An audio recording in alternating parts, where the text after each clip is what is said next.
And now something completely different. Good afternoon. I'm speaking to you live just outside I like to think balding is just God's way of saying, now let's see you get laid. Is it true that if you don't use it, you lose it? What I'd really like to do is put the greatness of this man in perspective. The hair loss community has a lot to be thankful for, having you as a spokesperson. You mean you just call this guy up? About life and about reality. And now, America's #1 reality radio show for men. Live from Los Angeles, it's Spencer Kobren's The Bald Truth. Hey guys, welcome to the show. Phone number 888-659-3727. So great to be here, live on a Tuesday night from beautiful Los Angeles, California. The weather here is just, I gotta tell you guys, I will never ever move back east. I know it's summertime, it's hot as hell, but for the most part, the weather here is just, it's unreal. You know, I've been going back and forth to New York a lot, and the fucking humidity when you're dealing with East Coast summers, I don't know how I live that way. I was so used to it for 30 some odd years of my life that I guess I didn't realize that there's a much better place to live. I guess I'm saying that because I was just really enjoying the day today, even though it was hot as hell outside, walking my dog and realizing, holy shit, I am not sweating buckets of water here, and it's got to be 90 degrees. Anyway, 888-659-3727 is the toll-free number. Let me see what's going on with my sound here. Suncast, do me a favor, let me know if I become distorted at all, because my levels on my software are not matching the levels of my board. So, everything seems slightly low, but we will see. Hey, what's happening, Adam, and everybody in the chat room, Artista, and Balding Like a Mother, and of course, Joe, and everyone else, Andrew Zarian, everyone else who's hanging out, listening and watching The Bald Truth. Welcome to the broadcast. I have not obviously been doing live broadcasts every week, but I am trying to do at least two live broadcasts per month, depending on how things go, with my dad.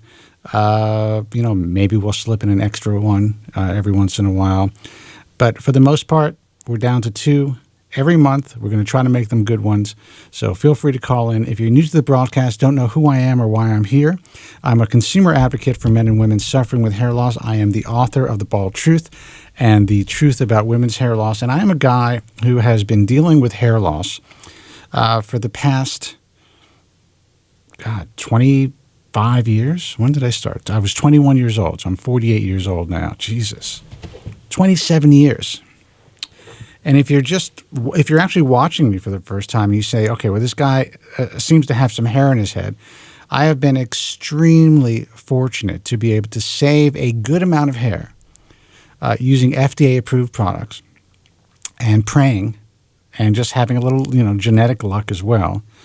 But when I started back in the late 80s dealing with hair loss, there was really nothing out there to help us.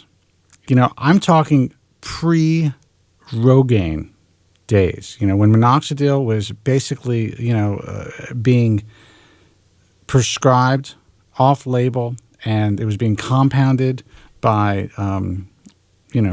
pharmacists, and basically, doctors would write scripts and tell these pharmacists how to make this compounded concoction, and they were just hoping that I was going to help with hair loss. So, I really started to deal with hair loss during the dark ages of the whole industry. With that said, there was already a thriving hair loss industry that was thriving for a couple of decades, but what they were offering really wasn't helping anybody. Now, fast forward to today, it has changed a lot. We now have, obviously, Finasteride, which is Propecia, minoxidil. But people are so frustrated that nothing new is coming down the pipe. We have Dutasteride.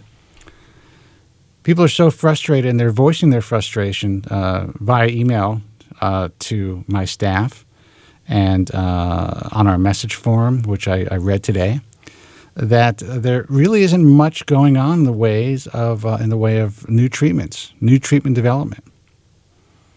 And I think back to the days when I was dealing with this. Initially, I'm still dealing with it. And I think back to what we had, which was absolutely fucking nothing. State-of-the-art surgical hair restoration when I was losing my hair at the beginning, and I'm still losing it to some degree, were 4-millimeter plugs.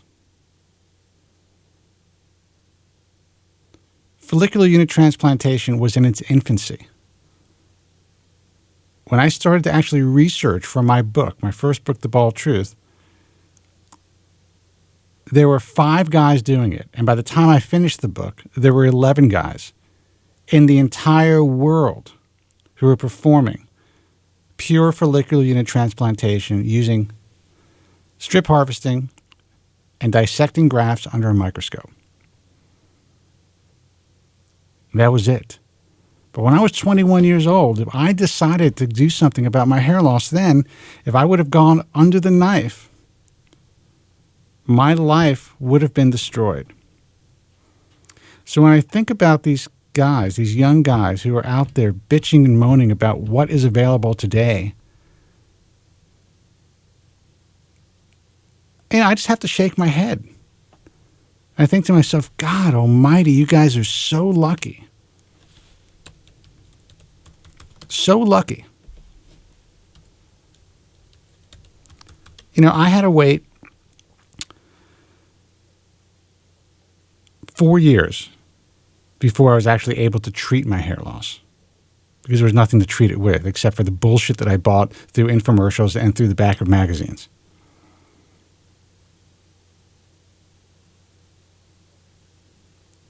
I had to just suffer and hope and buy all kinds of bullshit and speak to doctors on the phone from all over the country. That's what I did. I was always out there. I was being as proactive as possible, and I was miserable.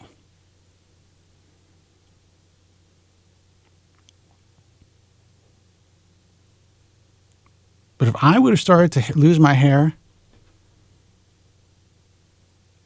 after 1998, after 1999, with the information that was made available to all you guys, and the way that the field had evolved from the few years that I was losing my hair, I would have had a lot less anxiety. And when I see the young guys out there who are just still so miserable, they're so shit scared to try what we have available today. They really don't understand the significance of how the surgical end of things, how surgical hair restoration has evolved. They can't understand the significance of it because they weren't there. Where almost 100% of the guys were being butchered. Where almost 100% of the guys, in my view, were having procedures that were not only archaic, but in my view, barbaric. That barely exists today.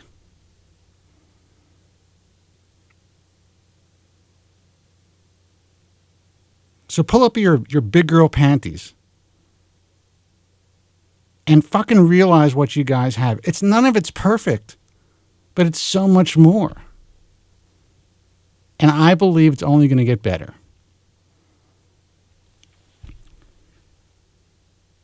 888-659-3727 is the toll-free number. If you have any questions, concerns, you want to vent, if you are new to hair loss and need some advice, I believe that this is your safe place. We're here to guide you in a safe direction. I'm not here to sell you anything. I do not sell surgery. I do not sell products or services. All information is free. Of course, I'm not a physician, so, please don't think that this is any type of medical advice, because it's not.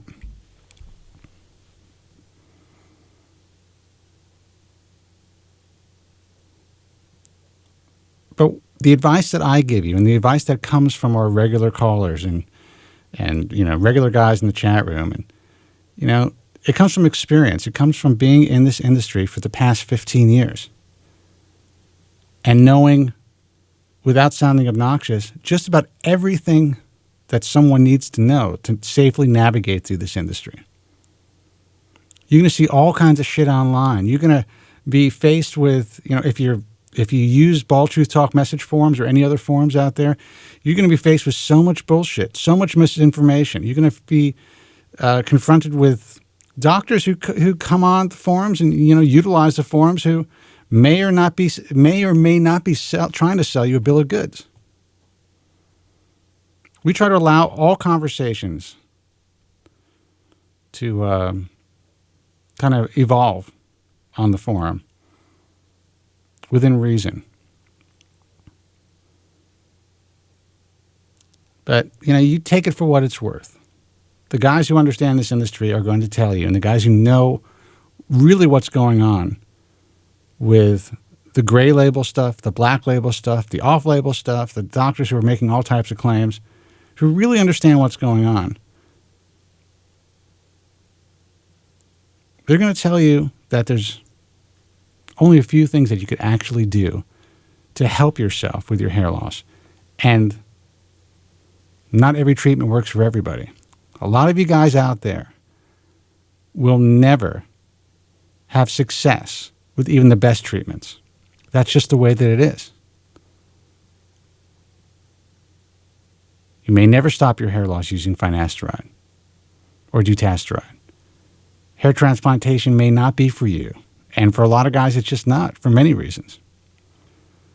Many of you, at least the guys that kind of interact through this broadcast and through our resources, are not interested in trying to wear a hairpiece. It's like it's a fate worse than death for you guys. And I think you guys are tying your hands, but whatever.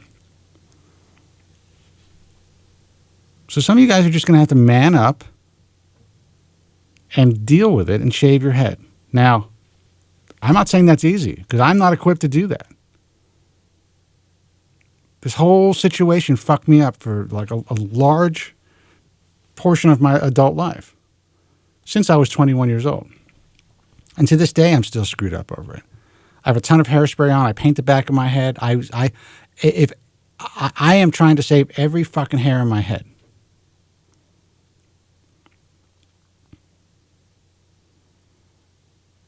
But not everyone's going to succeed. No matter how hard you fight, you know, and some of you guys out there, you know, are doing things in a very unhealthy way. Monitoring the forums, getting to, you know, hyper involved, spending your lives just waiting and hoping and thinking, you know what, as soon as I get this done, as soon as I get this hair transplant, or as soon as, you know, this miracle product comes on the market, my life is going to change and I'm going to be happy. But meanwhile, I'm just going to sit at home in my parents' basement and, you know, obsess about this and just be miserable. Instead of concentrating on your life and developing a career and making money, you're allowing your lives to get away from you. You know, life is short, guys. I'm 48 years old. I can't believe it. A buddy of mine just turned 48 who I grew up with. We knew each other since we were 10 years old. Been friends ever since. Constantly in touch. You know, I see him whenever I'm back in town. He actually lived out here for a while. That shit goes fast. That just flies by. And you can't get it back. You can't get those years back. They don't come back. You don't want to be sitting there at 40 years old thinking to yourself, holy shit, I allowed this to destroy my 20s. Instead of trying to figure out a way to be comfortable in my own skin and just move on, I allowed it to destroy my life. And I lost those years, and I'm never getting them back. There are too many people out there like that, so don't let that be you. 888-659-3727. I have a feeling that this is one of them. One of those people that allowed that to happen to themselves. Hey, you're on the air. Who's this? And where are you calling from? Yes, hello. My name is Joe, and I'm a hair loss sufferer. You know, I really find it outrageous that someone as smart as Jeff Bezos of Amazon.com would spend $250 million of his own money to buy a newspaper like the Washington Post, which is losing millions of dollars a year. He should have taken that $250 million because he himself was an untreatable no at 6. Given $80 million to Gail Norton of Hysgen, given $80 million to David Hall of Repicel, and $80 million to Kenny Washanik of Adirans. And he would have treatments tomorrow, injections tomorrow. This is what gets me. People like him, they have the power to cure this disease immediately. Is it me, Spencer? Am I insane, or is it them? I don't know, man. I just don't know anymore. Thank you. My name is Joe from Staten Island. My name is excuse me. My name is Would you like me to reiterate it? My name is Have you heard it? Excuse me. My name is Joe from Staten Island. Joe, what are you going to do? Yes. You know, what are you going to do? The guy probably needed a major tax deduction. You know, he's buying a dying entity, in my view. Will he be able to revive it? I don't know. You know, I mean, just having the intellectual property and potentially being able to revive it online, that may be something that he's interested in. But I can't imagine him actually think he's going to revive a paper. An old school newspaper. I'm sorry. I know what your point is, but he doesn't give a shit. That's not his focus. By the way it is today, he's an untreatable no at 6. He would have treatments tomorrow. Am I correct? He'd be injected tomorrow by these people if he gave the money. Am I correct? He can get injected tomorrow, sure, but it doesn't mean he's going to be cured of anything. Well, he'd have a lot more access to sufferers like me, and he'd make billions of dollars when it finally comes out. Guaranteed. Billions upon billions. Well, hundreds of billions, not trillions of dollars. So yeah, I don't understand. It's not just him. It's all these bald no at 6 and no at 7 billionaires. Well, let me ask you: isn't it possible that these guys just got past it in their lives and realized after a certain amount of time that, you know what, it's not so bad being bald? These were the guys that were equipped to deal with it, and they're not focused on it. They're not thinking about it. They kind of forgot. They put that suffering behind them. And said, fuck it. Is that possible, man? Humanly possible? It's not possible for me or for you. I mean, that's why I do this show. That's why I'm able to make a living doing what I do, because there's so many guys like us out there. But it's possible for a lot of people. And I think those are the winners, man. Those are the guys that won. They won the battle against hair loss. They don't need to focus on this bullshit. They don't need their hair to move on and have a good life. But Spencer, as you know, I'm a soldier in the battle against hair loss. But I've been losing the battle. I haven't been winning. I know that, Joe. But you're not just you're not just losing the battle because you haven't been able to fix your hair. You're losing the battle because of the way that you've been dealing with this for so long. That's why you lost the battle, dude. That's it. Not just me, the millions of people on the message forums, millions of people listening to this broadcast right now. Well, it's not, Joe, it's not just you. Listen, and I'm going to repeat this. The reason I keep you on the air, I was wondering why my lighting is off. I have this big light over there. The reason I keep you on the air, the reason, besides you being, you know, a good guy. Thank you. Is the fact that there is there's a little Joe in every one of us. That's just the way that it is. And there's so many people that relate to you. And there's so many people that may just tune into the broadcast to listen to you just because they want to hear you, because they relate. They're on that end of the spectrum. And there's also the guys that, you know, they're interested in hearing what you had to say, not just because you're entertaining, but because, you know, it makes them feel better about themselves.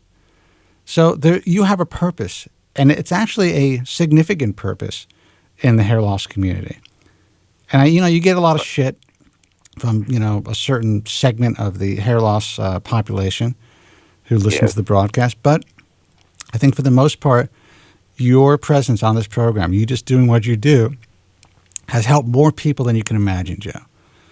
So when you talk about being depressed and you talk about having nothing, you talk about you have done a lot. Go ahead. I probably saved some lives, like you've saved. You literally saved thousands of lives, Spencer. People who can kill themselves. I mean, we've lost a lot of people to hair loss. It's a terrible disease. No doubt about that. Well, maybe I have. And that's great. I'm convinced you have. And I'll keep doing what I'm doing until, I'm completely tired of doing it. Sometimes I am tired of doing it. Sometimes when I read the bullshit or I just see what's going on, I'm just like, Jesus, no matter what we do, there's always a new crop of just, nonsensical, crazy motherfuckers who don't get it, who really don't get it. I'm not here to sell anything. I'm not here to, to tell you that to get a hair transplant. I am here to tell you what the reality of this situation is, how the industry works, and the options you have. And I'm also here to provide a platform for all of you guys to vent and to speak your mind and to talk about your issues. Well, Spencer, as you said before, I can take a few minutes. As you know, lately on the message forum, the hair loss community is in uproar, that nothing is happening. It's the same old story. People are frustrated beyond belief. So am I. I'm frustrated too. Believe me, I wish I didn't have to continue to do what I do with my hair and paint my head, and I wish I could just, get an injection or have unlimited donor supply. Because if that were available, I would have it done. It's 2013. Here we are. I hate to say it, but hair loss sufferers will be getting colonoscopies again this Christmas. I hate to be the bearer of bad news, but that's the fact. I'm going to have to announce on tonight's broadcast, Spencer. I hope you don't mind me saying it, but that's a fact. I don't mind you saying that. It's the truth, and that's why these guys need to figure out how they're going to move on with their lives. That's it. You want to look like you have a full head of hair? Go get yourself a great hairpiece. If you want to replace the hair that you've lost, and if you're on medication, in my view, I'm not a fan of people getting surgical hair restoration unless they are at least, to some degree, stabilize their hair loss. Then hair transplantation may be for them. But if you can't deal with that, if you can't deal with what we have right now, then don't waste your time. Come back to the forum. And believe me, I love the traffic. I love you guys coming, I don't really necessarily love it, but it's great for what I do to have you guys frequently, I can't speak tonight, coming back to the forum every 10 minutes. What medication you on time, man? I'm on coffee today. But, coming back to the forum every 10 minutes, that's great. Great for traffic. It's great for what I do. I would prefer you guys not to do it. I would prefer for you guys to come back once a week, read some stuff, maybe post something that's interesting. But to spend your entire day bullshitting back and forth and arguing and getting involved in stuff that, honestly, most of the guys on the forum don't know much about. And that's not an insult. It's just the way that it is. I think that you could spend your time trying to develop a life for yourself and trying to find ways to deal with what, we've been given. Nothing good. We've been given nothing good. We've been given a curse, a terrible disease. That's what we've been given, Spencer. Joe, I don't disagree. Listen, I coined the whole thing, it's a disease of the spirit or a cancer of the spirit, and I believe that because it broke my spirit. It's physically debilitating. It broke my spirit. It changed me. Dealing with hair loss changed me. I was pretty much a happy-go-lucky kid. And it turned me into something else. It made me, once I crossed that line, once I felt I was losing control and I saw my appearance eroding, I went into a tailspin. I became very depressed. I had never, I didn't really drink alcohol in high school. But I started to drink and go out and hang out and, self-medicate. Were you suicidal at one point? When I was 21 years old. Were you suicidal? I will tell you that I got exceptionally depressed to the point where I got on antidepressants. So did I want to actually kill myself? No. Did I think like it would be a lot easier just to kind of like not have to go on and deal with the shit that I was dealing with that was related to my hair loss and the fear that I had about what the future held for me? Yes, but I never actually sat there and said, you know what? It never really contemplated suicide. But I would say that I was really clinically depressed. Well, Spencer, as you know, my formal line of work, I thought about it many times because, I had access to a 9mm throughout the day, and the thought crossed my mind many times. I wanted to end the pain. And I came close at times, I have to be honest with you. First time I'll say this live on the air, I came very close, man. Well, I could certainly believe that after hearing you and knowing you for 15 years. I mean, you're one of the most depressed cats I've ever known. Well, that's definitely true. I'll make one more point I'll give the news. Hair loss, not only affect our lives, but it also has what I would call a domino effect. Because every single people's lives around you have been changed. Like in my case, I never would have married my wife. I never would have met my wife because I never would have been a cop. My kids never would have been born. This whole chain of events would have been different. That's right. So hair loss not only affects your life, it affects hundreds of other lives. That's right. I never would have met my wife. I would not have been in that bar that night if it wasn't for my hair loss. That was it. I mean, the reason I would frequent this particular place, and even though I was already getting to the point where I was feeling a lot better about myself, was because I started to hang out in bars. And I developed a network of friends and shit like that. So I just, it's all based on my hair loss. It's all, but you could say that about anything in your life. If you didn't get a specific a job, if you didn't make a left turn that day, if you didn't go into a store that day, everyone's life is affected by, it's just chance. Well, the only reason I became a cop, Spencer, as you know, is to say I could wear a hat all the time. That's why I became a cop. I know. That's directly having to do with my hair loss. I know. Like my son now is freaking out. He had to be put in braces. Now he's afraid he's to be a bald-headed freak with weird teeth. This is his latest psychosis. I mean, the kid might need some help. I don't know where he gets these ideas from, but hold on. TV. I just saw. I didn't see Andrew Zarian Skype move before. Hold on, Andrew. What's the problem, man? What's the problem with the audio? The audio settings are not open that I'm aware of. Hold on, guys. Let me try to fix whatever issue he claims is happening. Oh. It's not the audio settings. It automatically adjusts my mic. Hold on. Is that better, guys?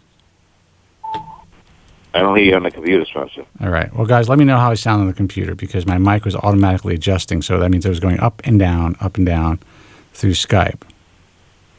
I'm not hearing you on the computer. Like anybody else. You're not hearing me on the computer right now? No, I'm not.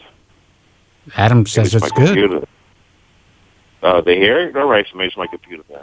Adam says I sound good. All right, so maybe it's my computer or something like that. Thanks, Adam. All right. All right, that's important. People. That is important. I'm doing a fucking show here. Of course, it's important. So I mean, you said that other people can hear it. Yeah. No, I meant it's not important that I can't hear it because I potted it up. Maybe it's my computer malfunction or something like that. Yeah, it says that I have no sound on my computer. I have to adjust that later. Let me not take your time with that. Well, we'll alert the media about that. Yeah. All right. The people, let me just finish this thought and I get some news. That's when people are venting and outraged. They're attacking me. They're attacking you. Because there's no viable treatment. Who's attacking me? I didn't see anybody attack me. I read the forum a little bit today. I'm getting attacked again? I'm just I've seen you attacked. Joe, I get attacked every day. I'm not attacked. I mean, I get mentioned. Sometimes in a great light, sometimes in not such a great light. That's just the way that it is. Yeah, definitely. I understand. I understand that. Excuse me. And I want to give a shout out to my good pen pal Artista. And he's in the chat room. Maybe he'll be calling in because we've been having a lot of intimate discussion. Yeah, you know what? I would love him to call in actually because he has a lot of interesting things to say about. He's using Finasteride now, and also his relationship with you. And I think it's important because he's a guy. I guess we're all close in age, who as an adult with an adult mind has decided to do something for himself, move on and take what we have available today. And I think so far he's having a pretty good experience. So, Artista, if you are listening, give us a call, 888-659-3727. Love to talk to you, man. Let me just briefly get to news. For some folks who didn't hear the show 2 weeks ago, I want to just reiterate what I said, that Allergan is now in phase 2B studies aggressively on their new formulation by Monoprost, which is 1,000 times stronger than a previous formulation. So we share some results of that in 6 months. I mean, they're smart. They know what they're dealing with, the market, how big the market is, and they're aggressively pursuing this. Yeah. Number two, there's been. You want to comment, Spencer, before the regular news on that? Oh no! I mean, of course they're aggressively pursuing it because they want another.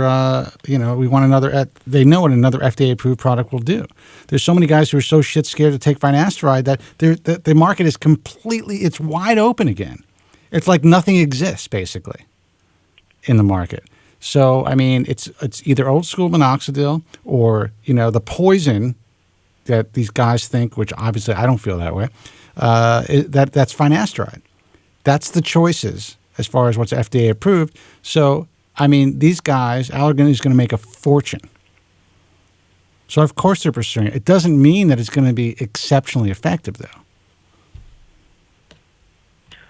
Well, what they previously had, phase 2, they said grew as much share as Finasteride or Rogaine. That's what they said. I don't know what factual, or that's what the company president David Picott said on live TV. This is the company statement. It was equal to FDA-approved products on the market today. He had growth. That was unacceptable to them. They wanted a superior product, which, in my expert opinion, I think was a smart move on their part. Yes, I think, of course, it's a smart move on their part. I'm actually reading the chat. I try to see what's going on there. And this guy Adam said that guys in their early 20s have a higher rate of side effects, like him. Well, I can tell you this, and I'm not saying that that's not the case, but there's really no statistical evidence, real data. I mean, it's all anecdotal at this point that shows that. Remember, I was in my not early 20s, but I was like 28, taking 5 milligrams of Finasteride, and I will say that for the first 7 years of my career, maybe longer actually,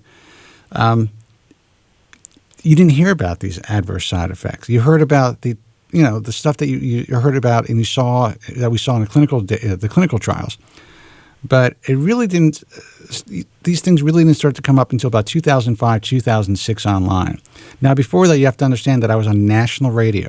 Thousands of people have contacted me throughout those years, and countless people, luckily, purchased the Bald Truth and the first edition, the second edition of the Bald Truth throughout the world. I never received one letter from someone who had complained about these long-term adverse side effects, especially after taking the drug. Yeah, plenty of people did say it affected them sexually. They got off the drug and they were fine. But it really kind of correlated with the percentage that Merck was claiming in their trials that they stated.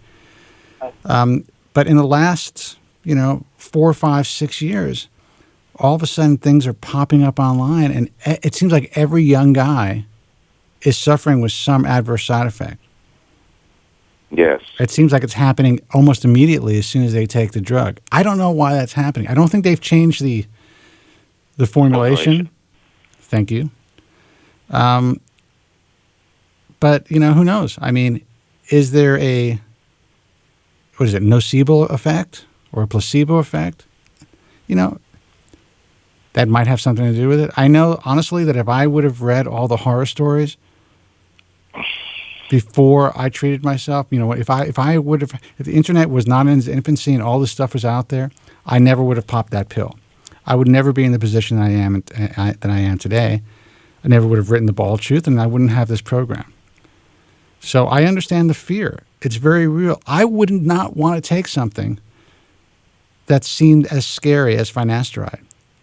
But back in the day, the information wasn't out there. And millions of people took the drug with just the typical side effects that were listed after the initial trials. So I don't know. I mean, Joe, what do you make of it? Well, I personally ingested Propecia for 3 years. It didn't do a damn thing for my hair, either positively or negatively. I had no shedding or I had no regrowth. It did nothing for my hair. But the only side effect I found was a very high sex drive, which was a good side effect. And I want to make this clear because I'm reading the chat. I know that the side effects are real, but I also find it's interesting that you would say that if there was an equivalent drug for women, there is an equivalent drug for women. It's called birth control pills. Women are prescribed birth control like candy, from almost their children, 15, 16 years old. I don't think you guys understand the hormonal changes and damage that birth control can do to women, including adverse sexual side effects. A lot of women completely lose their libido and their enjoyment for sex while they're on this drug. And there is some concern about long-term adverse sexual side effects as well. Not to mention blood clots, heart disease, different types of cancers. Yes, the side effect profile of orthotricycline or any of the other, or even the higher androgen index birth control pills is finasteride pales in comparison. So I find it really interesting that someone would say that if there was a comparative drug, women are dying from birth control pills. Young women. And also, you know what they're also doing? They're losing their fucking hair because of birth control pills. So I'm not saying any of you guys should take finasteride. I'm not saying that because honestly, if I was in your position, I wouldn't take it either after reading all the shit about it. Sadly, I think that a lot of what's being written out there is doing a lot of young Norwoods a disservice. That's it. You guys do what you want to do. Well, isn't it true that Propecia is now, Merck is off patent now with Merck? Isn't that correct? Say it again? Isn't Propecia off patent now? Yeah, you can get you can get 1 milligram finasteride generic. It's great for a lot of guys. I'm getting the impression that Merck doesn't really care anymore, to tell you the truth. That's the impression I'm getting. They seem to be keeping a low profile on Propecia. Oh, yeah, they are. But they actually put their website back up. I mean, listen, you have to understand that they're being, it's a tough situation to be in. Every ambulance chaser is, jumping on the bandwagon to try to sue these guys. And I get that. That's their business. That's what lawyers do. There are people who are actually suffering out there. I know this. But that happens with every single drug. Anyway, I don't want to get into it. I've had a great experience. I don't know if, and I say this all the time, if I'm going to get on the air one day and say, you know what, guys, I just found out that I'm suffering from some bizarre form of cancer, whatever it is, and it's because of finasteride. Yes, God forbid. But, who knows? I've been taking this shit for 20 years. Who knows what it's doing to my body? I don't know. But I can say that for any drug. To me, this was a choice. It helped me in my life tremendously. But for others who take it, they're not so lucky. I get that. Yeah, like me and my nephew. Right. Okay, should I get part 2 of the news and then I have other callers? You want to continue what you're saying? Say it again? Should I get the rest of the news? You want to continue? Yeah, go ahead. Other callers? Go ahead. Now, as you know, in Singapore, scientists have discovered a 3D model of a hair follicle. I don't really understand the whole science behind it. Have you heard about this? Yeah. I mean, the science behind it is they are actually able to they created this 3D model that actually functions exactly like a hair follicle. So they're going to be able to test different agents. They're going to be able to basically see if they can, eventually reproduce hair using this follicle, this model, and also, work on different treatments. It's actually pretty cool. Yeah, it's Singapore. And the final piece of news is that I'm getting some bad vibes about Dr. Nigam. He's being attacked online, and he seems to be kind of pulling back for some reason. I don't know. I'm getting a bad feeling about this guy. So I have no information on him. Look, you guys just figure it out for yourselves. I mean, honestly, you know how I feel about the situation, Joe. You know how I felt about this type of stuff for years. You've exposed it before. Well, I'm not exposing anybody. I'm just, I'm in a different position now. The truth is, we have online resources now where, we give everyone an opportunity to put themselves out there and let the public make a decision. I made it clear that I did not want to have him on this program and basically doing a one-on-one interview because I was not convinced. I mean, he hasn't shown me anything that, as a layman, and again, I'm not a scientist, but I'm not convinced that he's doing what he claims. Now, it doesn't mean that he's not doing that, but I'm not convinced. So I wanted to arrange a moderated discussion with Dr. Cole, and I got an email from Dr. Nigam. He seemed pretty pissed off. We were on with this whole long email, and I apologized for, I think there was a miscommunication. And I said, look, when we have some time, I'd love to have you on the broadcast, and we'll do the moderated discussion, and we'll see. We'll see how it goes. And then all this nonsense came out about him online. I don't know if it's true or not. About with a girl, feeling something with a girl. Well, whatever. Something happened with a female doctor, and the doctor has reported him to the local authorities, and I don't know what's going on. And then he kind of pulled back from the forums. For what reason, I don't know. I think he thinks he's getting too much shit, and I understand that. But I don't know, man. If it, to me, if it doesn't make sense, it doesn't make sense. It just doesn't make sense. I am as hopeful as anybody else. But, I personally don't think that most scientists would come out in a message form and try to, kind of pander to a really vulnerable audience. But I could be wrong. He's from a different culture. So maybe in his culture, this is completely reasonable. This is reasonable behavior. He's always on the internet. When does he have time to do any procedures? I'm really beginning to wonder. He has plenty of time to do procedures. Plenty of time, and I'm sure he's doing plenty of procedures. The power of the message forums are just. I mean, the sad thing is when it comes to the online world, things don't even have to be proven in this field. As long as you give somebody hope, you're going to get plenty of people that are going to buy your stuff. That's the way that it works. Now, part of me feels, I'm kind of walking a tightrope because I want to allow the discussion, because if I don't, then all of a sudden I'm the bad guy and I'm trying to kind of, quell and hide the evolution of this field from the consumer. And that's obviously not the truth. And then when you allow the discussion, then if what's being presented isn't the truth, if what's being presented is somehow fraudulent, then, I also feel a sense of responsibility because people are finding out about these things, through my online resources. So what do you do, Joe? How do you deal with something like that? Well, you're caught in the middle. That's the bottom line. if you do, you're wrong either way. No matter what you do, you'll be attacked. Well, what I do is I decided to do is allow these conversations to happen, and try to keep it hopefully keep them civil, if possible. That's why we have moderators for the forum, and allow these discussions to go on, and hopefully people will learn from them. I think there's a lot of smart guys out there. A lot of smart guys who just read, they spend time, and they just peruse the forums, and they read them. They're not necessarily interacting. They're not necessarily members.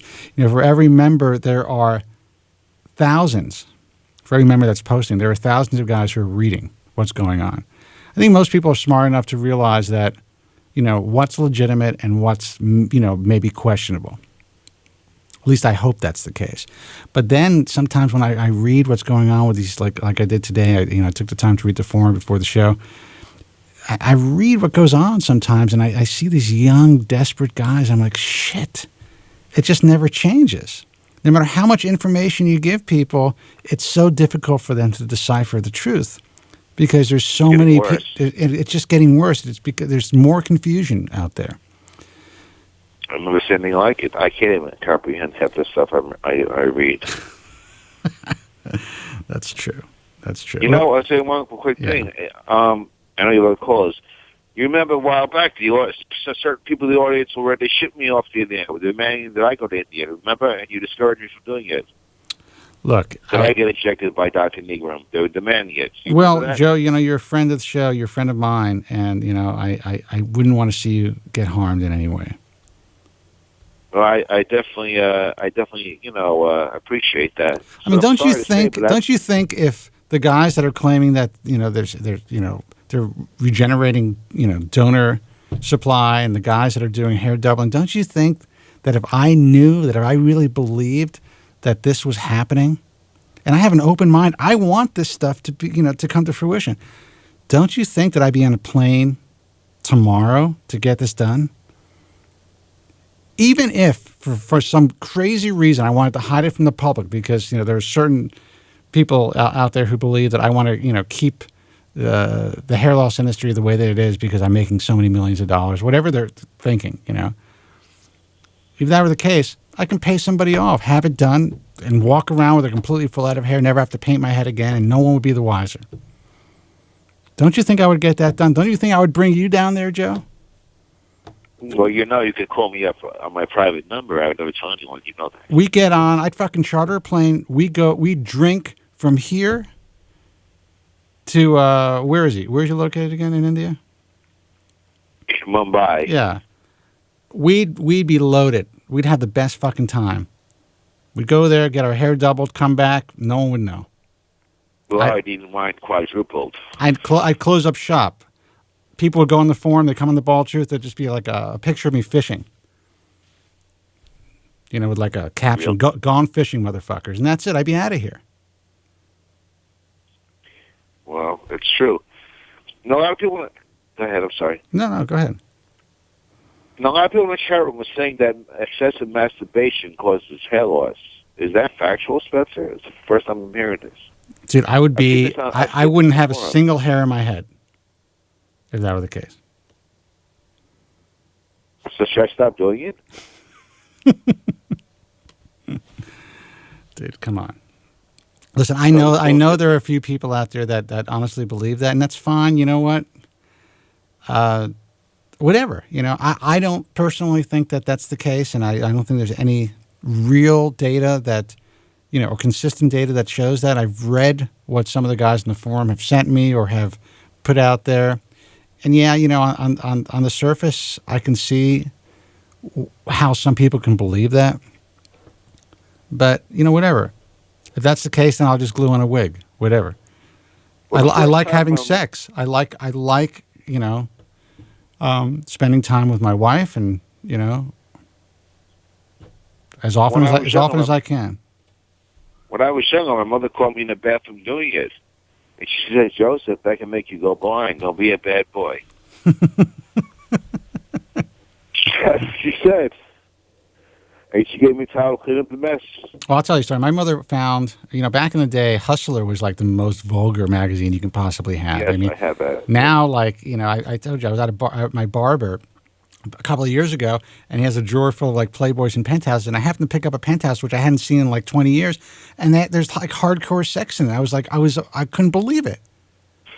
I was embarrassed because it was a barbershop, I shouldn't, but it's actually, it's one thing to look at naked women in a Playboy, but I come from a different generation.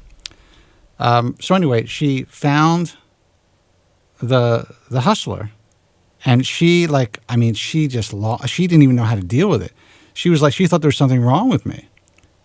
My mother was she had me at a late age too. So, she was born in the 20s. So I think my father had to sit her down and explain to her the situation. But it wasn't like a normal, like you're embarrassed by your mother. She didn't catch me in the act, but she saw my porn, which was borrowed, by the way, from my downstairs neighbor. So I get it, Joe. Listen, I'm gonna take some phone calls. All right? Okay, thank you. My mother did give me a towel to clean up though when she caught me. That's what I wanted to say. That's to clean up the mess. That is really you're not well, dude. Thank you for the airtime, Spencer. Could you keep me potted up? You're potted. I'll keep you potted up. Thank you very much, sir. Hey, you're on the air. Who's this? Where are you calling from? Hey, Spencer. It's Dave Artista. How you doing there? Hey, Artista. What's happening, bro? What's going on? Same old thing. A little concerned about Joe. I appreciate your concern. You actually have emailed me about your concern, and yeah, you got to understand, Joe's not going. Joe's been around forever, talking this way. So yeah, I understand, but it seems that he's miserable all his life. At some point, Joe, you got to stop. You got to start enjoying your life at the age we're at.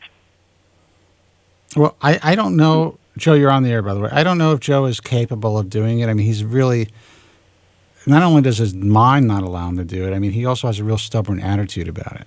Like there's no possible way that he can change, and that life is worthless unless you have a full head of hair. And, right. it's not the case, man. Yeah, that's where he and I are completely different.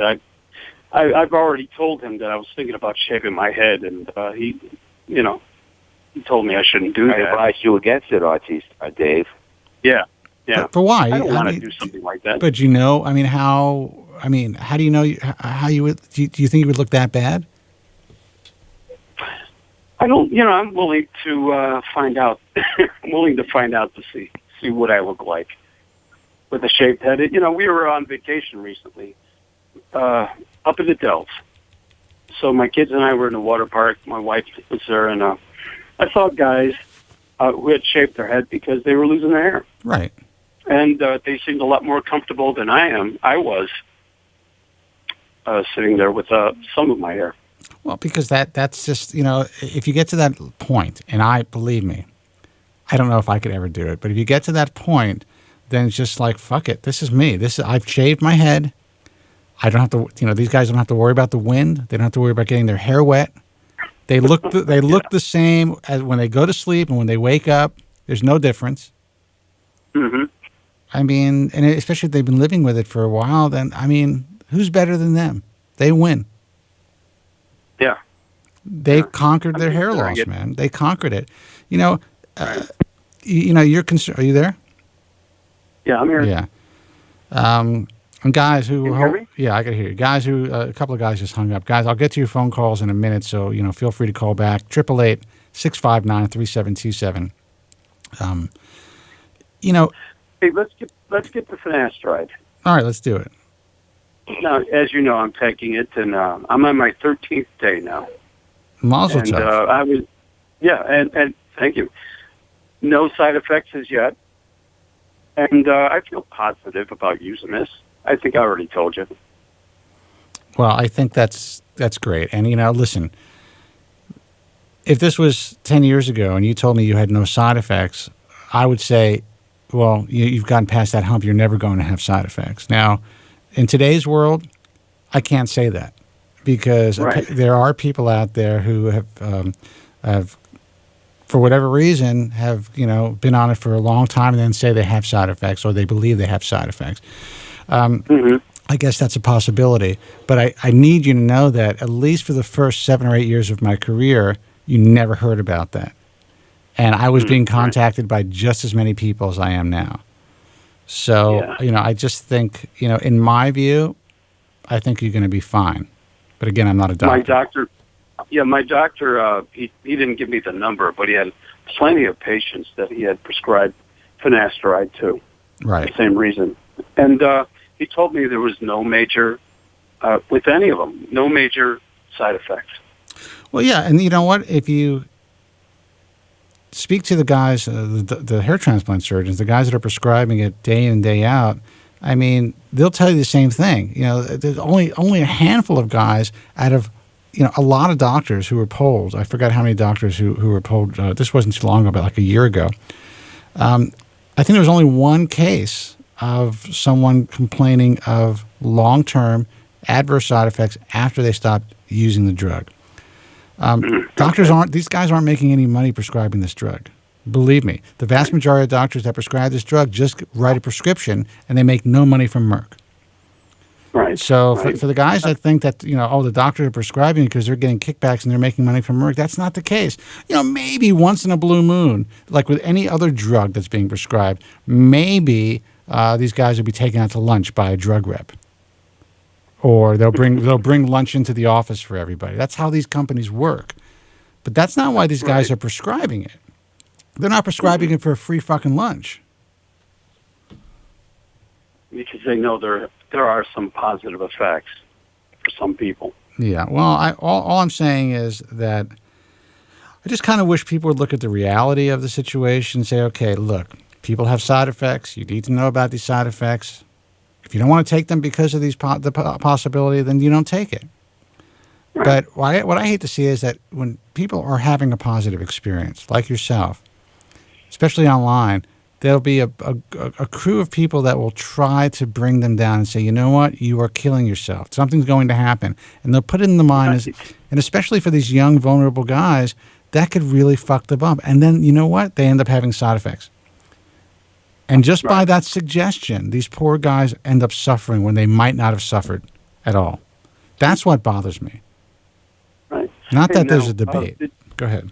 I wanted to ask you, I sent you some private photos. Did you see them? Yeah, I was actually very shocked, man. You are, you're pretty endowed. I'm just kidding, by the way, guys. You said private photos. That was they really weren't that private. It was just of your head. Yeah, right, exactly. Yeah. Private message, yeah. I know. I'm just busting your balls. Yeah, I mean, you definitely progressed in the last 8 years. So I could see that you want, if you got back to where you were 8 years ago, I could see how you would, be satisfied because you had a lot more hair. Yeah, I did. Now, based on what you've seen on the pictures I took today or yesterday, what do you think? You see, there is hair there. Do you think that's possible? Those hairs will be rejuvenated. I think it's possible. I don't know if it's going to happen. I know that in my case, and again, I was a lot younger than you when I started taking it. There was definitely a reversal of the miniaturization process. I grew a lot of hair back in the mid anterior scalp and in the crown, but it was never bare. It was not like that. It was just getting thinner and weaker and shittier. So basically, I kind of just reversed the process. The sides of my scalp were thinning, and that was something that was really disturbed me. That basically all grew back, and I've luckily been able to maintain those sides for over 20 years. So, and that gives me a lot of options. If for some reason, this comb over, the hair in the center, if I lose that and if I have good sides, then I'm a much better candidate for either a hair transplant or a hairpiece because I have the sides, and the temporal points, and that matters. So, you never know. You may actually you may start to see your temporal region start to fill in a little bit, which will make you a better candidate for surgery. That hair may reverse. You may get some growth. I've seen guys who have had tremendous growth. You just don't know. Yeah, nobody really knows. I'm optimistic. I don't expect miracles. I really don't. But I'm hoping for the best. Hey, what Norwood would you say I'm at? You are, I would say, I don't have it in front of me. Let's see if I can find it. Well, I didn't see the entire back of your scalp, but I would say that you are pretty strong 5, going to That's a 6. what I figured. Yeah. Right, that's what I thought. Yeah. But the Norwood scale is just basically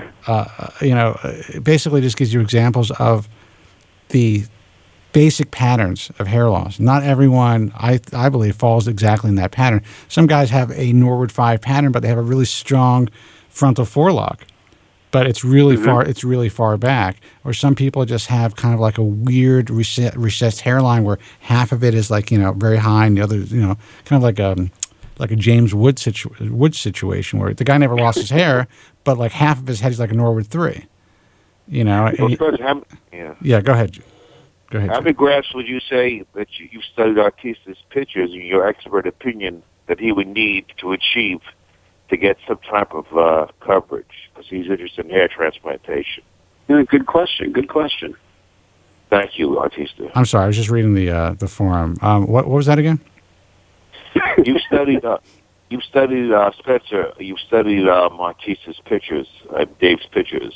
In your expert opinion, how many graphs would you say as a Norwood 5 that he needs to achieve any type of coverage? And have you studied his donor area? Well, I didn't study his pictures, and it's really difficult to see what the quality of his donor area from those images. No, right. But I would say that if he has a really good donor area, that if he had 4,000 grafts in the front and the mid-anterior of the scalp, that he would look really good. I mean, it would be a significant. He would be better than he was 8 years ago, for sure.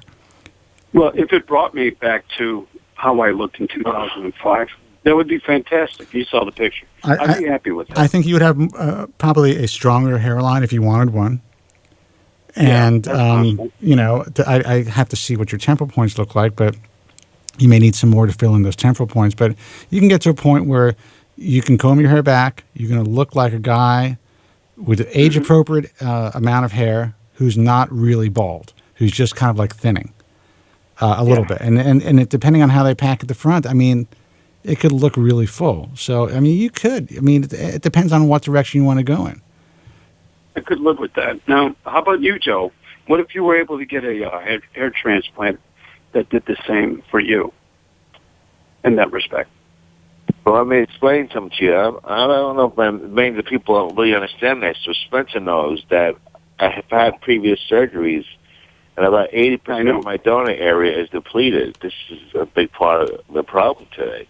We don't have donor regeneration. This is a problem for me and many other people. You understand what I'm saying? Dave? Yeah. And Spencer? Yeah, I do. I understand. I understand what you're saying, but I mean, dude, before you know it, you're going to blink, you're going to be 60, and then you're going to be calling me up. You're going to be 70 years old.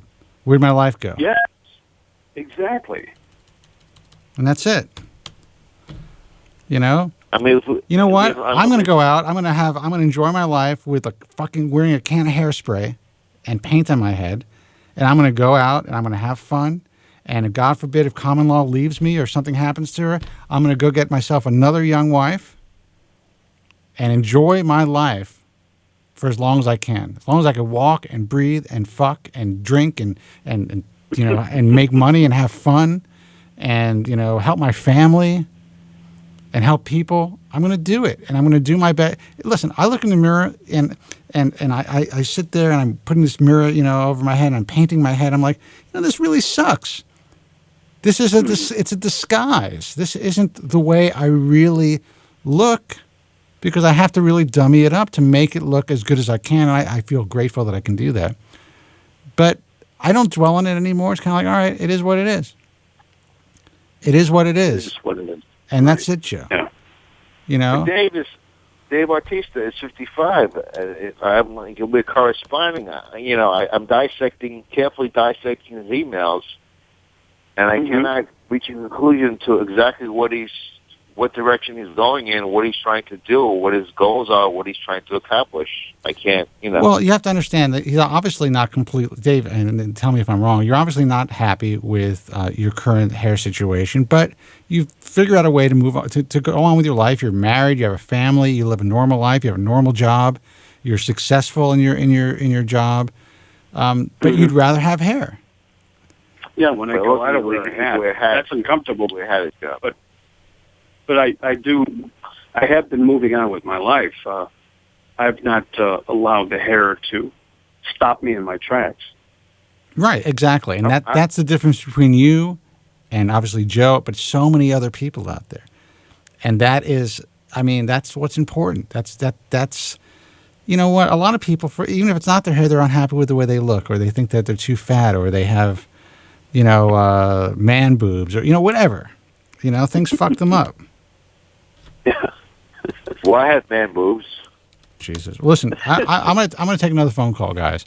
Dave, well, Artista, thanks for all I want to thank Artista for the main people listening to the show, Spencer, for all his help he's been giving me, with his emails. He's making my miserable day a little bit brighter. Well, Joe, I seriously am concerned about you. We're the same age, and I'd like to see you start to enjoy your life.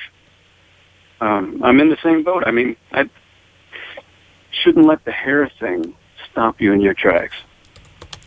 All right, guys. Well, Dave, thanks for the call. I'm surprised you were able to work. Oh, Jesus. All right. Dave, thanks for the call, man. We'll talk later. Take care. Everybody. Okay. Thanks, Dave. Thank you. Bye. Jesus. Come on, Joe. Let's see who this is. Hey, you're on the air. Who's this? I want to die.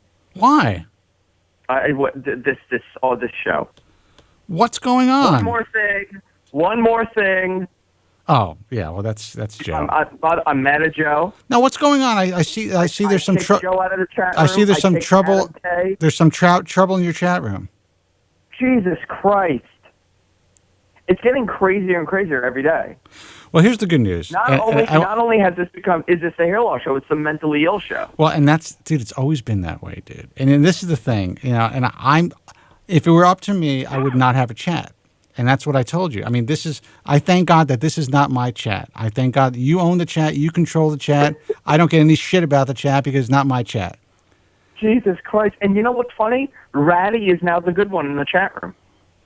Yeah, well, you know what? The truth of the matter is, Ratty's he's got a little something going on there. I mean, there's something cool about Ratty. I mean, he opens up and things are a little bizarre sometimes, but there's something about the guy that I like. There's a guy talking about masturbating and how it's causing hair loss, and he's naming porn stars and how this porn star is a sufferer and that porn star is a sufferer. Just bonkers. Yeah, Johnny Ohio's like, Spencer, you had a chat before. I had a private chat before. You had to be invited into the chat, Johnny. Remember when there were like 5 people in there, 10 people in there? It wasn't a public chat. So what happened with this guy, Adam K? What's going on with him?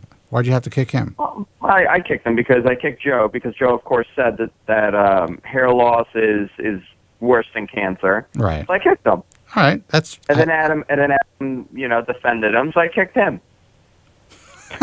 You know what? And listen, this is your resource. You should be able to do whatever you want to do. That's it.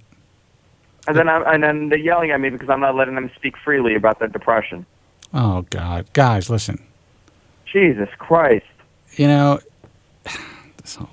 Speak freely. We get it. Hair loss is awful. We get it. We know. Yeah, it sucks. I'm not happy. We get it. We understand. Andrew, you're making me cry, man. Why? Why are you crying, Joe? I don't know. He kicked me out of the chat room, and it's like yelling at me. It hurts. Joe, come on. Are you fucking around now? No, I'm not. I'm actually. I don't know. I'm freaking out. Look what you're doing to Joe. What am I doing to Joe? What, Andrew? Why? Why are you crying? I don't know. You're just making me. I'm so depressed. You make me feel really bad because I'm just giving my opinion, and you just stop with the cancer stuff. Stop with the AIDS and stop with the cancer. Stop with the what? The AIDS and the cancer. No more AIDS talk. No more cancer talk. I don't discuss AIDS. All I said was HIV is treatable. That's all I said. That's awful. Jesus. I'm sorry, Andrew. I don't mean to offend you, man. Well, you're in there now. You could talk. You're back in there. I won't discuss. You see, all Joe has to do is break down for you, and you're so fucking weak, Andrew. Oh, I can't. I have a weak spot for him. All right. Thank you, Andrew. Jesus But you know, people are suffering in this room, Andrew. You have to understand that. You know, people are dying every day with this terrible disease. I'm suffering too. I suffer every Tuesday night at 8:00. Right. He's a sufferer in his own way. I saw Andrew's hair in person. I don't think he's a sufferer at all, man. He's a very handsome boy. He's a beautiful head of hair. I can't see where he's suffering. I mean, financially he's suffering. I don't know about that, but physically he looks pretty dead. I think he's doing pretty damn well for his age. Believe me. So, I mean, I think he's in good shape. But you know what? It's all relative, dude. He believes that he's a sufferer. But he's not. So why can't you accept that? Well, okay. All right. So he doesn't believe that cancer is worse than hair loss is worse than cancer. He believes that he's a sufferer. Why can't you accept that? Why does he have to accept, your concerns? But I would diagnose him as having body dysmorphic disorder if he believes he's suffering. And I think that people would diagnose you as the same. I know that you told me that Dr. Alan Feller told you that he thinks you have body dysmorphic disorder. Yes, he did. So, but Andrew has no visible hair loss. I mean, I have visible hair loss, and he's tall, he's good looking, but the show has to be more. It has to be more than just people just complaining all day. Like it just. Look, we got a guy in the chat room that says he's been listening to the show for years, and he's so sick of hearing Joe to stop putting him on. Now, why do you think? It's fine. I think the shtick is fine, but it gets so wacky. It takes it away from the main thing. Well, here's what it is with Joe, and I said this. There are guys like this guy in the chat room, and then there are countless guys that are like, the only reason we listen to the show is because of Joe. It's a bizarre phenomenon. I was told by really, well-heeled, guys who are really successful in radio, program directors, telling me not to allow this caller anymore, not to allow Joe from Staten Island on the air. And then I would get these letters and these emails from people who love Joe. So no, I think he's great. I think Joe's phenomenal on the show. I just think it gets nutty when we start with the cancer stuff. Listen, first of all, I agree 100%.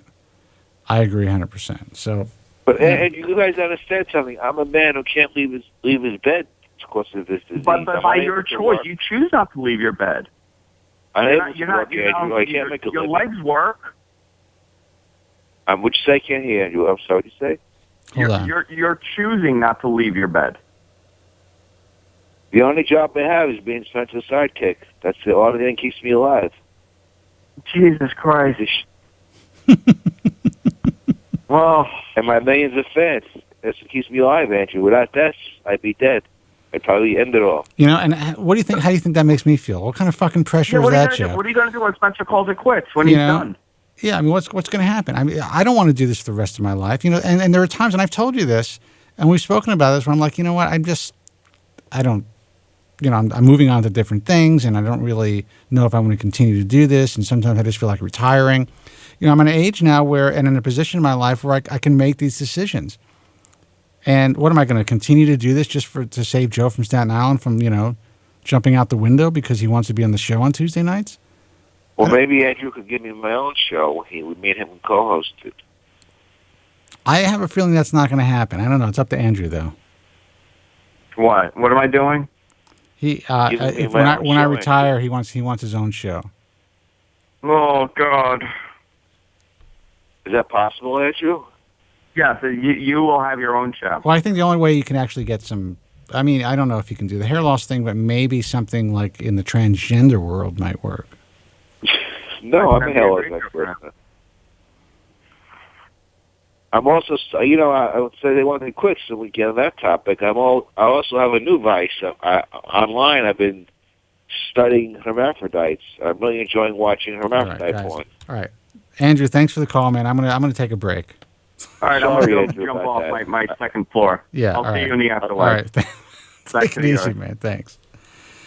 Phone number is 888-659-3727. That's 888-659-3727. I'm Spencer Kobren. You are listening and watching The Bald Truth. We're going to take calls when we come back. So guys who are are hanging on, continue to hang on. Guys who hung up because of Joe, feel free to call me back, and I'd be more than happy to take your call and to answer any questions you might have. Again, 888-659-3727. I'm Spencer Kobren.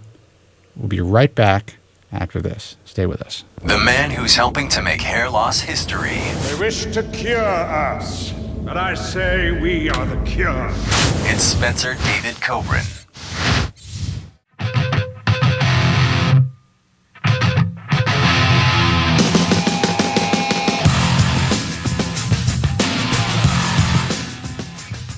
Hey guys, welcome back.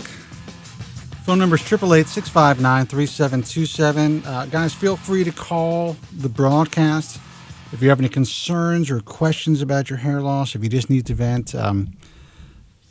Honestly, this is your safe place. We're here to guide you in the safest possible direction when it comes to all of your hair loss needs and questions and concerns. And,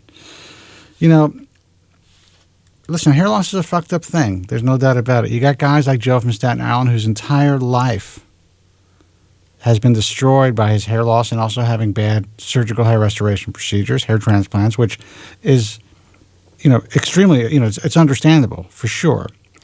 But he also, for whatever reason, doesn't have the, emotional and mental wherewithal to get past it.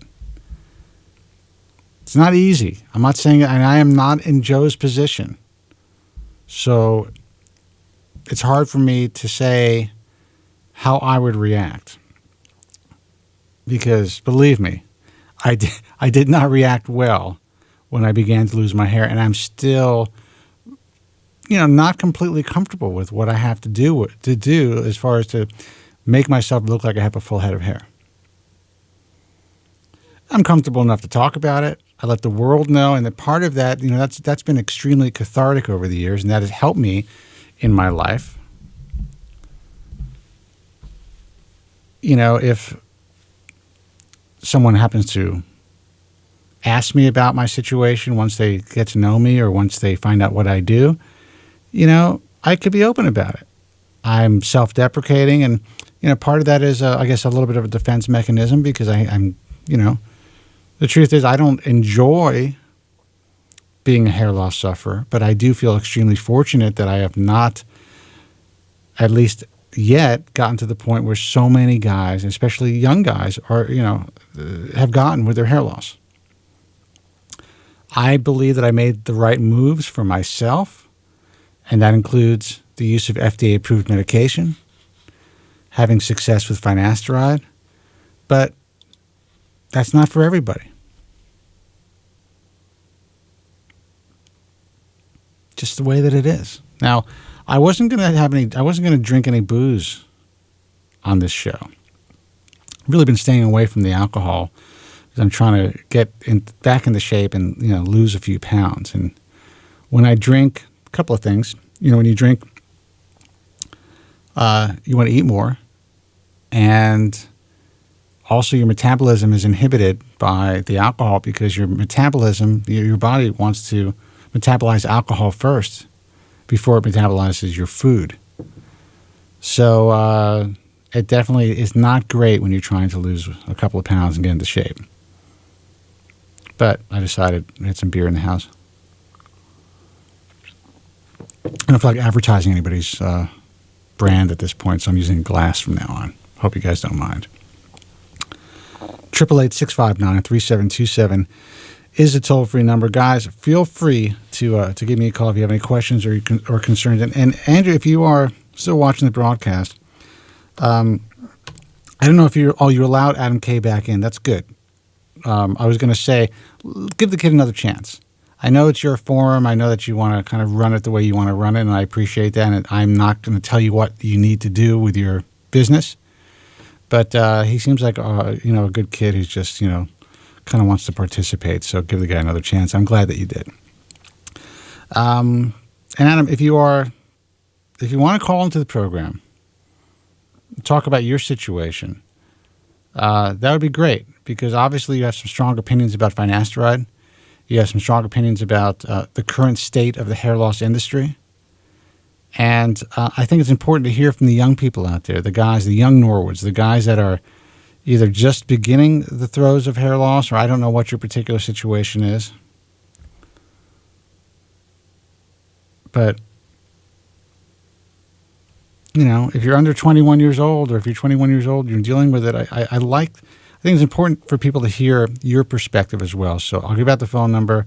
Why don't you call in 888-659-3727. Now, I know that there was he hung up. Shit.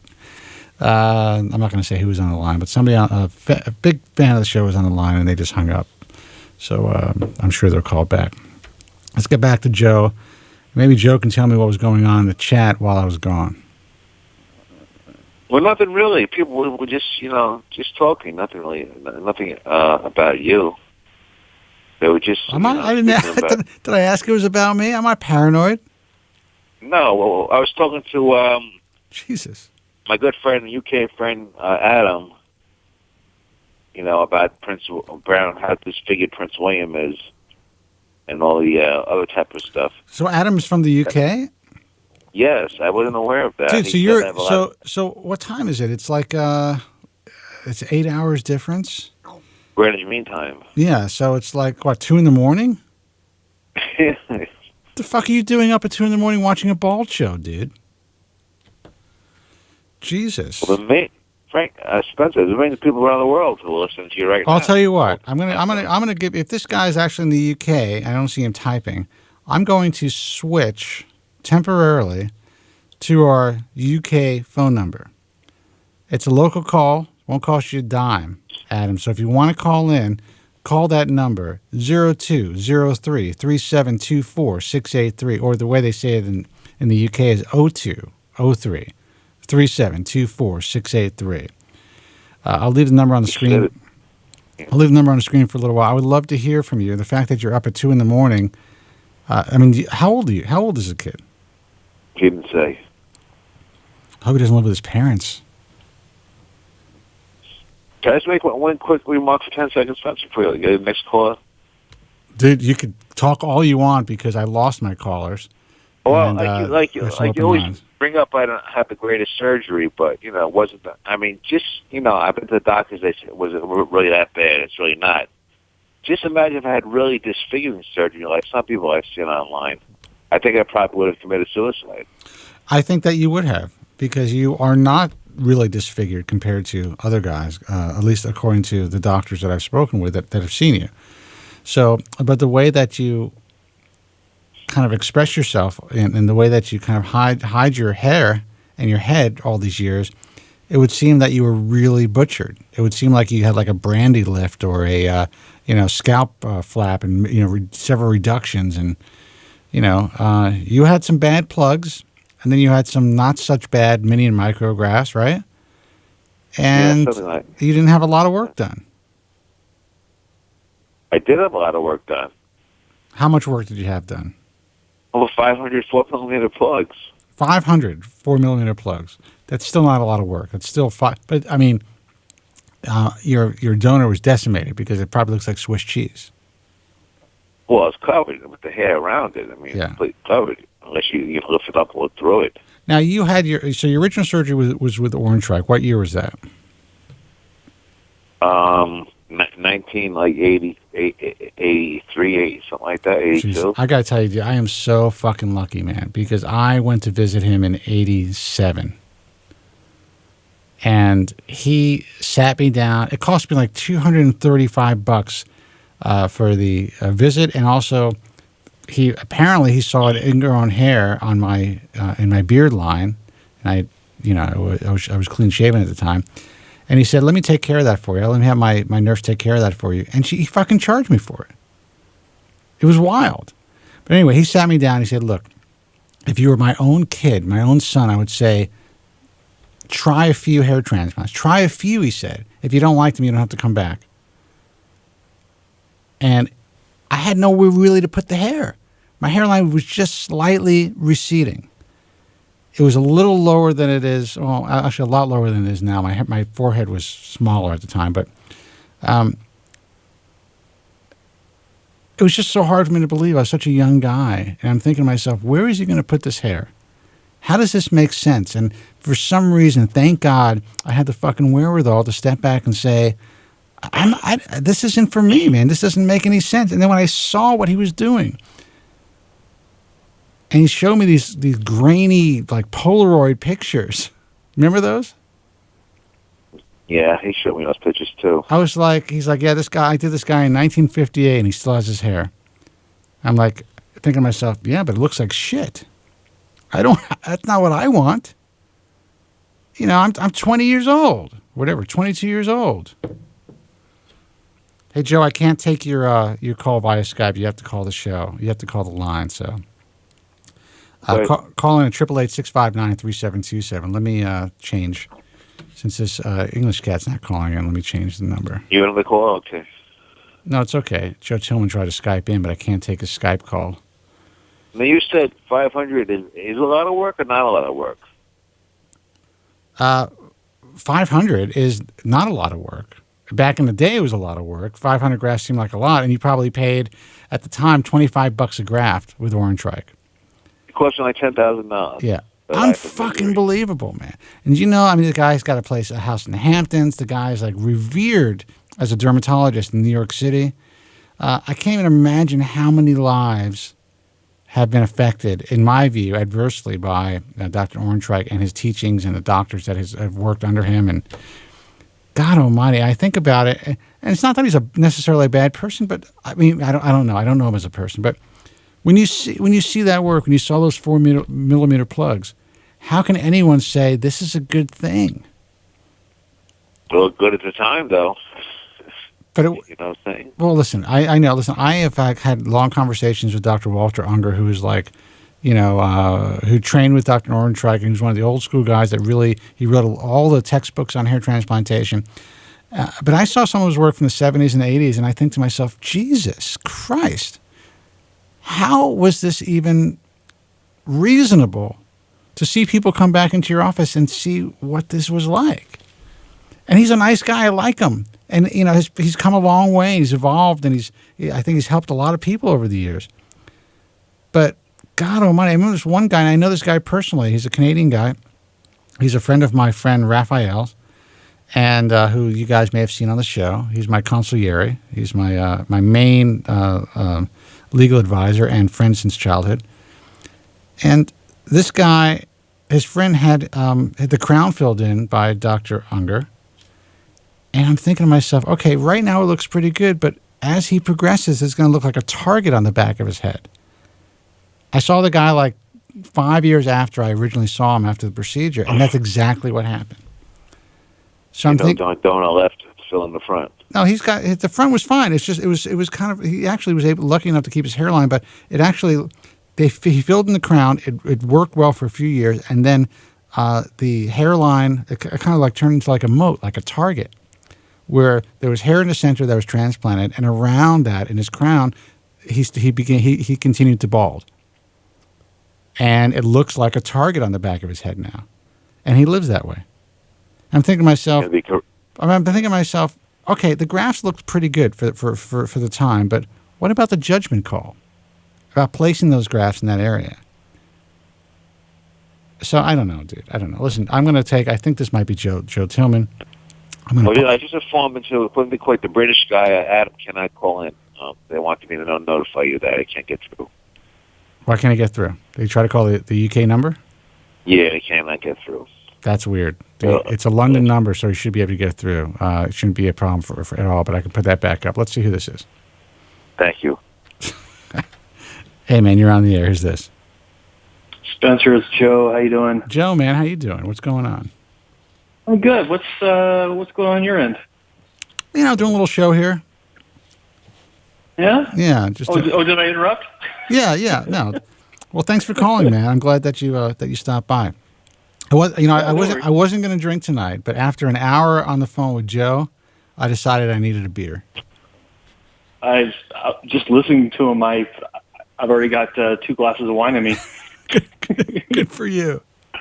Good for you. So, for those of you who don't know who Joe Tillman, Joe Tronic from the message forums is, He's the original online hair transplant mentor. He's the guy that started it all. He's the first guy to really ever document his hair transplant journey on the internet. I need to say that, Jeff, because I really don't think you get enough credit, especially from these young guys who have no fucking clue who you are. They see you as like maybe a rep for Hassan and Wong. You're so much more than that.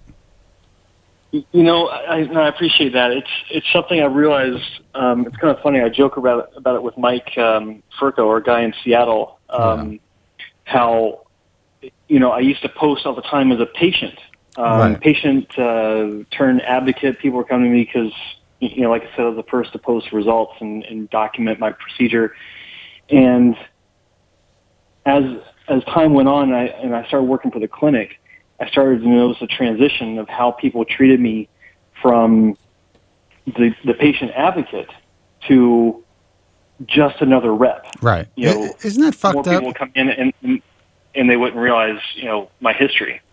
Well, and that's the thing, and that's why it's interesting to me when guys come online and they think they know so much and they think they know it all, and they're advising other young guys about what to do and what not to do and who to avoid and what, you know, where to go, and they haven't really done their history, their homework. They don't really know the history of the industry, who's involved online, and the fact that someone doesn't know who you are is mind-boggling. When I think about these young guys who, I mean, some of these guys that are out there who are claiming that, like, you know, guys like us or me are, you know, we want to keep, like, you know, follicular unit transplantation, FUT, alive because, you know, everyone's making so much money. They don't realize that, you know, and again, not to toot my own horn, but it's just the truth. You know, I'm the one who really pushed for FUE to be done in this country. Yeah. I mean, if it wasn't for Ray Woods contacting me, for me contacting and being in contact with Rob Jones and John Cole and Alan Bauman and Alan Feller, none of you guys, I almost spilled my beer, none of you guys would be getting FUE, and it definitely wouldn't have been done in Europe, and all these European doctors are now picking up on it. So when I think about these young guys who are giving other guys advice online who don't understand the history of the industry, it doesn't upset me, but I'm thinking, how are they able to, you know, really give good advice when they don't know what they're talking about? Well, I think some of the guys that are talking about this stuff, they're coming from a good place and they want to help, and they're. Well, I agree with that for sure. Ultimately, they're basing their recommendations on thin evidence, you know, photos that they've seen of this doctor or that doctor, and you know, they're not digging into the past. They're not going back into the archives and seeing how, you know, other clinics were doing back in the day, and, you know, seeing the consistency that some clinics are still offering today as opposed to 8 years ago. And, you know, they see these newcomers come in and, oh my God, this is the flavor of the week. You got to go to him. Oh yeah. It's based on nothing. Yeah. Based on nothing. And also these guys that are really taking these staunch advocates of just solely FUE. If you don't go FUE, then there's, you know, I mean, then you're being butchered. I mean, these kids they don't really get it, man. They don't really understand. And you have been through it. Yes, you work for a clinic that has decided to stick with FUT. But yeah, you've had FUE. You've had FUT.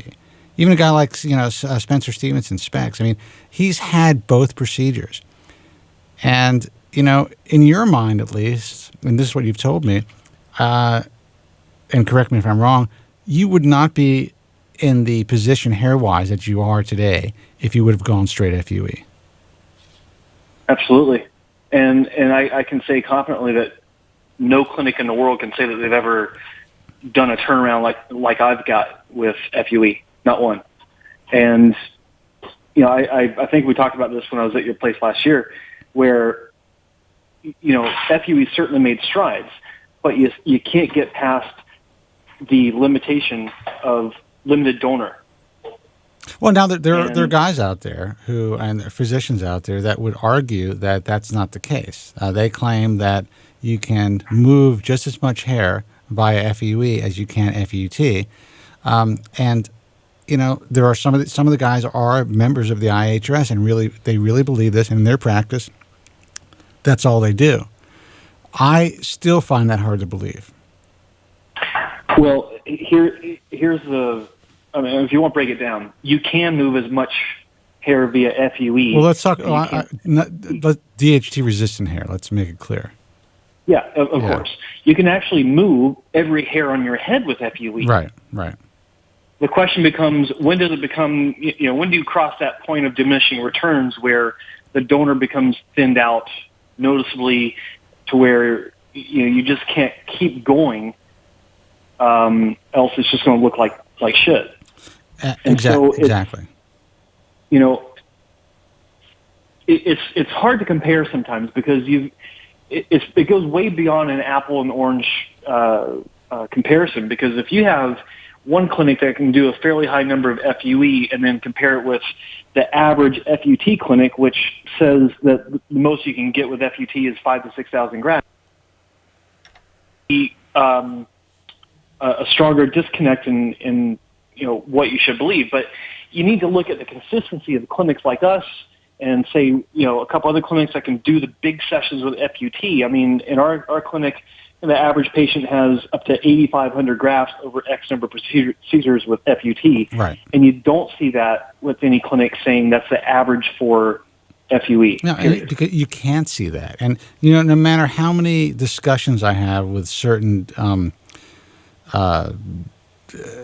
going to say stubborn individuals, guys who really, I don't even know if they really believe this or if it's just, they're trying to market their practice, I can't see it. It doesn't make, and again, I'm not a physician. I've never performed surgery. I have been fortunate enough to see many surgeries performed, and just logically, I can't see how it could happen. We have a finite amount of truly DHT-resistant hair that can be moved. In some cases, that could even be, questionable, depending. We just don't know how far we're going to progress. And what I'm seeing is guys who are going really way outside of the safe zone. And I don't know, okay, maybe you'll keep that hair for a few years, but I don't know if I want to go through the hassle and the expense only to be disappointed in 5 years. And I think that's going to be happening to a lot of these young guys. Yeah, I mean, you keep seeing clinics pushing the envelope, and there's God bless them for it, but they're pushing the envelope to say, look at us, we did this big number, and you look at the extraction points, and you see, maybe half a centimeter difference from the bald area of the crown to the area in the donor zone where they took the hair. Right. I mean, they're really pushing it right up to the edge. And if it was one or two hairs, it's like, well, it makes, big deal, but you're talking about several hundred hairs that maybe it's in the hairline. Well, the other day I actually saw a patient, and I saw his images, and he sent them to me, where the hair was actually moved from the crown. It was just about up to the crown point to the hairline. And he was charged for those grafts. And I mean, I'm thinking to myself, holy shit, yeah, you definitely got 4,000 grafts, my friend. But those hairs are going to fall out of your head. Yeah, and I'm willing to bet that some of them were taken from the nape of his neck as well. Look, there are doctors who are they're big advocates for body hair transplantation. Guys who are spending $100,000 for a hair transplant. One guy in particular. And I'm thinking to myself, Jesus. Well, first of all, I can never recommend or have somebody who's doing that consistently, as a part of our resources. But I mean, this particular guy's out there, man. He is out there. He's doing his thing. And there's so many people who are having procedures. There's a couple of other guys doing the same thing. And I'm thinking to myself, what's going to happen 5 years down the line or 2 years down the line? And they're out basically a down payment for a house, and then their hair's falling out of their head. Well, and even if it does grow, I mean, the questionable percentage of the body hair does grow. I mean, to one end. I mean, what does it look like? I've seen it. You've seen it. I've seen it in person. I've said this from the beginning. Body hair on the head looks like body hair on the head. But I want to make it clear, there are some home runs. I have seen a couple of guys who were, against all odds, they were fixed. They were repaired, and they look relatively normal compared to the way they would have to walk around if this option wasn't available. So we're referring to repair cases, right? Exactly. Of course, yeah. I mean, look, body hair is fine if it's the last thing that you got. And, I've recommended it. I mean, to a few patients that have come to us, asking for help. And I've sent them to a couple of individuals that do more of the body hair than the next guy. But it's still, I mean, it's certainly not a first line defense against hair loss. It's, as Adam K says, it looks pube-like. Yeah. I mean, but what do you say to these guys, these young guys? And I'm sure, you're in a position where you are dealing with consumers who, you guys are very visible. You're extremely visible online. So most guys will have a consult or a lot of guys will have a consult with Hassan Wong and have, multiple consults with other guys. And I'm sure you get a lot of guys who come to you saying, listen, Dr. So-and-so said that they can move, this much hair via FUE from my scalp and utilize body hair. And I mean, how do you convince these guys that may not be a good idea, especially when, at least on paper, it seems okay, especially for the younger patient. And then some of the videos that are being presented out there, they're showing these real incredible home runs. I mean, it can be compelling to a patient or to a consumer. It's funny you asked that. I actually had a guy come in today, local guy. He literally lives 5 minutes from our office.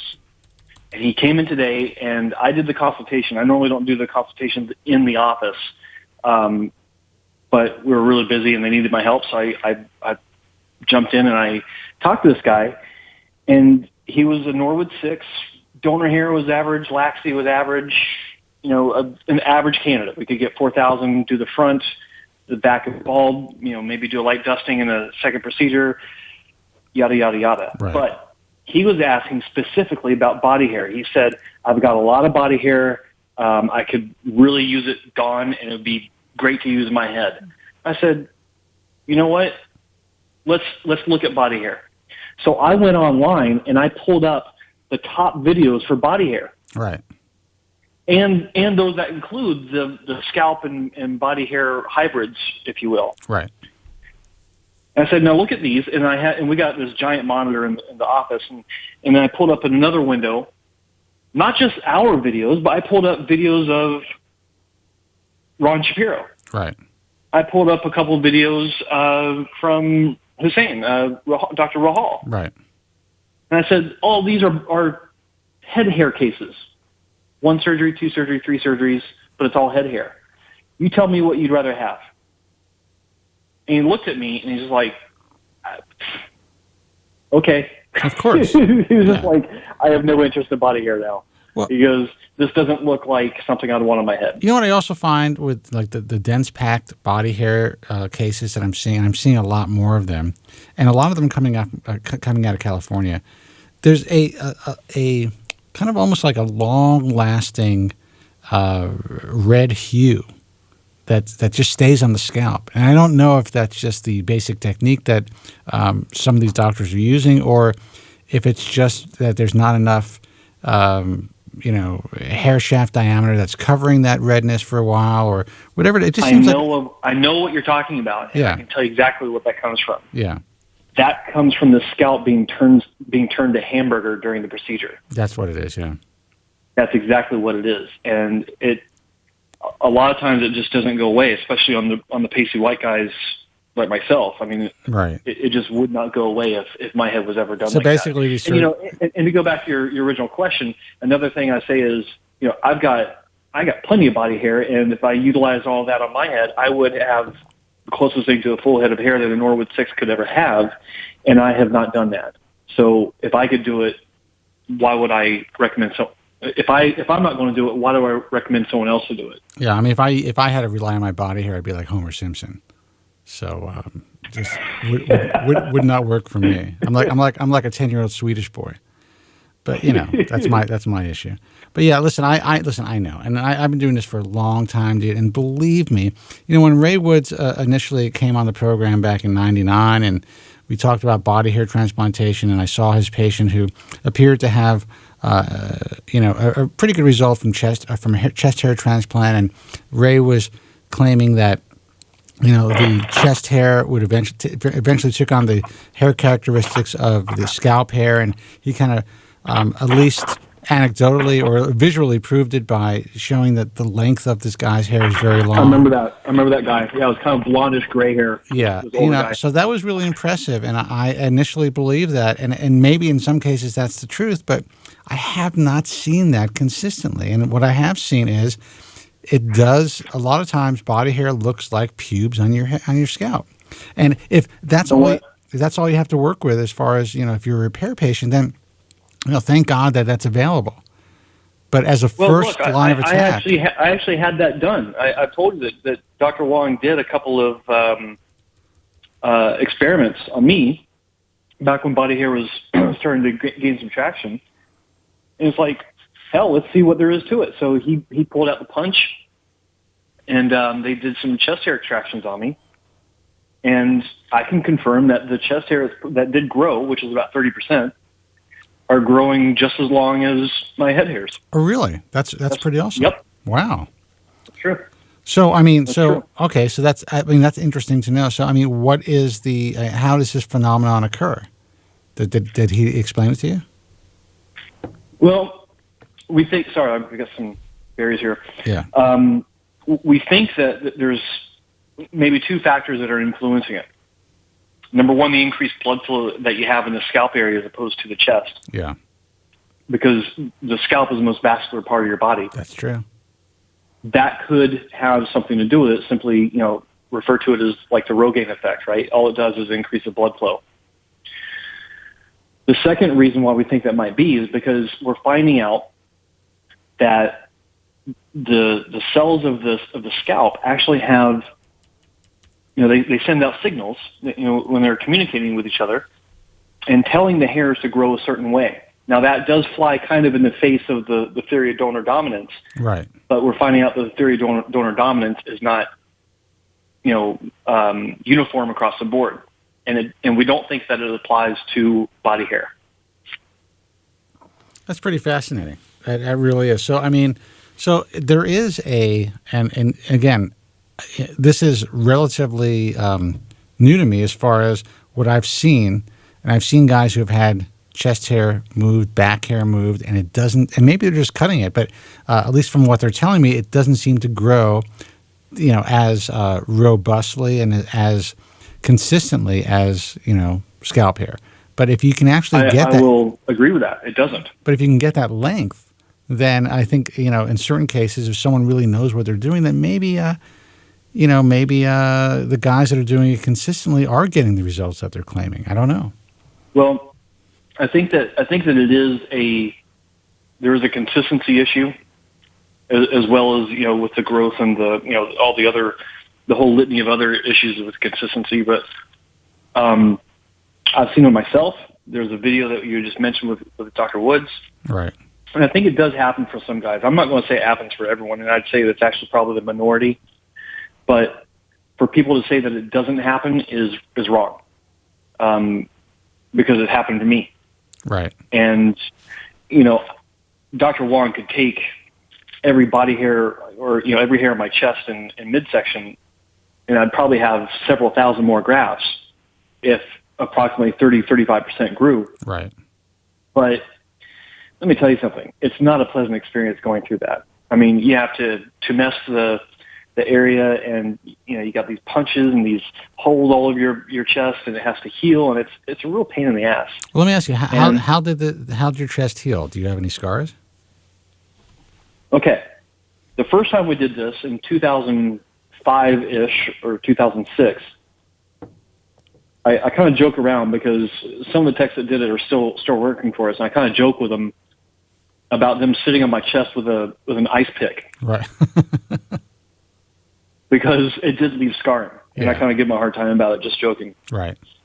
However, we did another pass, just for shits and giggles, this past January, and we used an 8mm punch using the SAFE system by Dr. Harris, and I can honestly say that there is not a single scar from that procedure on me, a visible scar.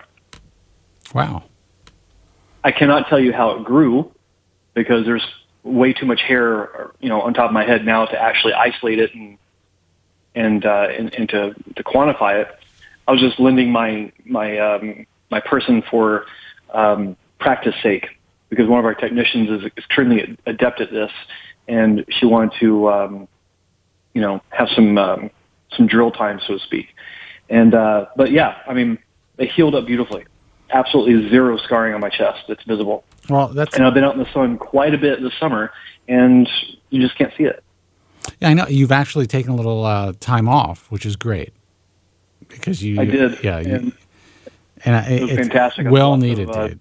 Boarding and really needed some downtime.